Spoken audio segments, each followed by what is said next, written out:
bank called the Federal Reserve, or the Fed. For those of you who are unaware of the Federal Reserve Bank and what it is capable of, it is a non-government-owned bank that provides the U.S. with all of its currency. They control the inflation rate by the amount of money in circulation.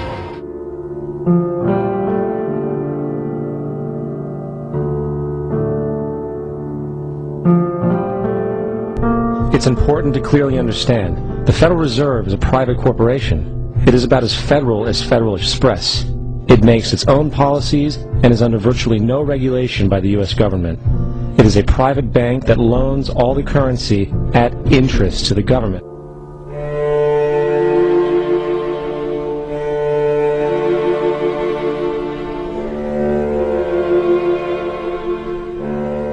In 1910, a secret meeting was held at a J.P. Morgan estate on Jekyll Island off the coast of Georgia. It was there that the central banking bill called the Federal Reserve Act was written.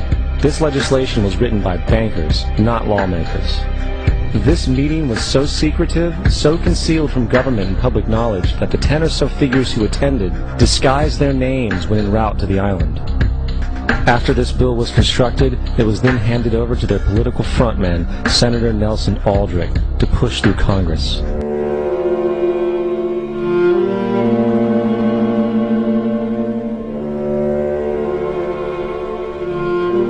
So what is a central bank? A central bank is an institution that produces the currency of an entire nation. Based on historical precedent, two specific powers are inherent in central banking practice: the control of interest rates and the control of the money supply, or inflation. The central bank does not simply supply a government's economy with money, it loans it to them at interest. Then, through the use of increasing and decreasing the supply of money, the central bank regulates the value of the currency being issued.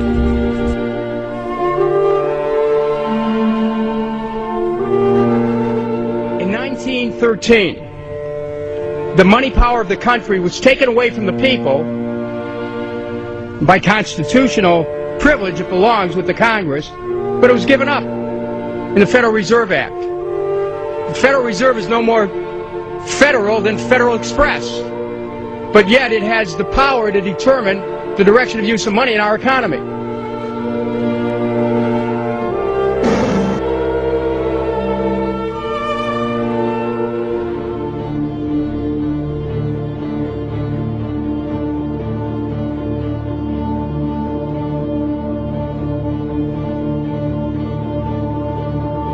What is the proper relationship, what should be the proper relationship between a chairman of the Fed and a president of the United States? Well, first of all, the Federal Reserve is an independent agency, and that means basically that there is no other agency of government which can overrule actions that we take. So long as that is in place and there is no evidence that the administration or the Congress or anybody else is requesting that we do things other than what we think is the appropriate thing, then what the relationships are don't frankly matter. Notice what Greenspan is saying. Greenspan is saying the Federal Reserve is beyond the law, and in reality they are in practice beyond the law.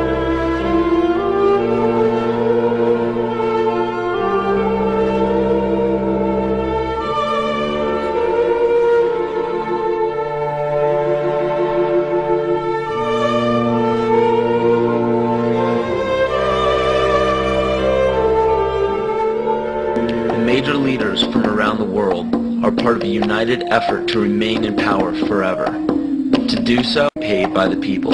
So in turn, all property and assets will be repossessed by the debtor.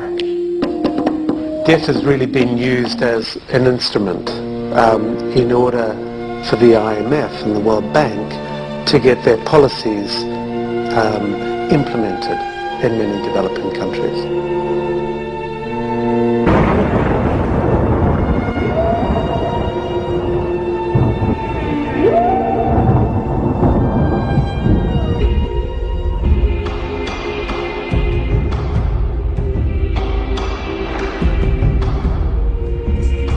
It is critical to understand that the entire structure of this system can only produce one thing in the long run: debt. It doesn't take a lot of ingenuity to figure this scam out. For every single dollar produced by the central bank is loaned at interest. That means every single dollar produced is actually the dollar plus a certain percent of debt based on that dollar. And since the central bank has the monopoly over the production of the currency for the entire country, and they loan each dollar out with immediate debt attached to it, where does the money to pay for the debt come from? It can only come from the central bank again, which means the central bank has to perpetually increase its money supply to temporarily cover the outstanding debt created, which in turn, since that new money is loaned out at interest as well, creates even more debt. The end result of this system without fail is slavery, for it is impossible for the government and thus the public to ever come out of the self-generated debt.